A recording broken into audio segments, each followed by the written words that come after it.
ത്രിയേക ദൈവത്തിൻ്റെ അതിപരിശുദ്ധമായ നാമം മഹത്വപ്പെടുമാറാകട്ടെ. ഏവർക്കും ഹെർമിറ്റ്സ് ടോക്സിൻ്റെ 630 ഭാഗത്തിലേക്ക് സ്വാഗതം. ഇന്നത്തെ പ്രഭാത ചിന്തയ്ക്കായി തിരഞ്ഞെടുത്തിരിക്കുന്ന വേദഭാഗം വിശുദ്ധ യോഹന്നാൻ 15 അധ്യായം 13 തിരുവചനമാണ്. സ്നേഹിതന്മാർക്ക് വേണ്ടി തൻ്റെ ജീവനെ കൊടുക്കുന്നതിലും അധികമുള്ള സ്നേഹം ആർക്കുമില്ല. കാലദേശ വ്യത്യാസമന്യേ എല്ലാ മനുഷ്യരുടെയും വൈകാരികമായ ആഗ്രഹവും ആവശ്യവുമാണ് ഹൃദയം പകരുവാൻ ഉതകുന്ന ഒരു ഉത്തമ സുഹൃത് ബന്ധം ഉണ്ടായിരിക്കുക എന്നുള്ളത്. ഹൃദയം തുറക്കുവാനായിട്ട് സാധിക്കാതെ വരുമ്പോൾ നമ്മുടെ മനസ്സ് മുരടിച്ചു പോവുകയാണ്.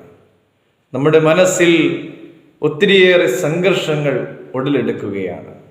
നൂറ്റാണ്ടുകൾക്ക് മുമ്പ് ദാർശനികനായ പ്ലേറ്റോ പ്രസ്താവിച്ചത് ഇങ്ങനെയാണ്: നാം ബാല്യത്തിൽ ആയിരിക്കുമ്പോൾ ഉത്തമ സ്നേഹിതന്മാരെ ആവശ്യമാണ്. തെറ്റിലേക്ക് വഴുതിപ്പോകാതിരിക്കുവാനായിട്ട് നാം യൗവനത്തിലായിരിക്കുമ്പോഴും നല്ല സ്നേഹിതന്മാരെ നമുക്ക് ആവശ്യമുണ്ട്. വികാരവായ്പകൾ പങ്കുവെക്കുവാനും ഹൃദയത്തിലെ ഭാരങ്ങൾ ഇറക്കി വയ്ക്കുവാനും നമ്മുടെ വാർദ്ധക്യത്തിലും നമുക്ക് സ്നേഹിതന്മാരെ ആവശ്യമായിട്ടുണ്ട്. കർത്താവിൽ സ്നേഹമുള്ളവരെ, നമുക്ക് ഉത്തമ സ്നേഹിതന്മാരുണ്ട്.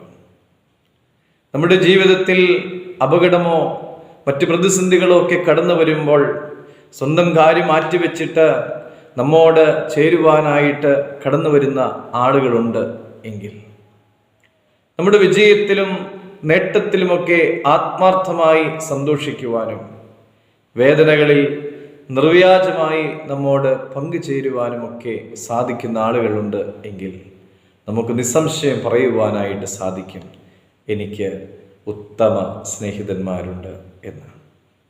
ഉത്തമ സ്നേഹിതന്മാരെ കുറിച്ച് നമ്മുടെ കർത്താവ് പറഞ്ഞിട്ടുള്ളത് എന്താണ്?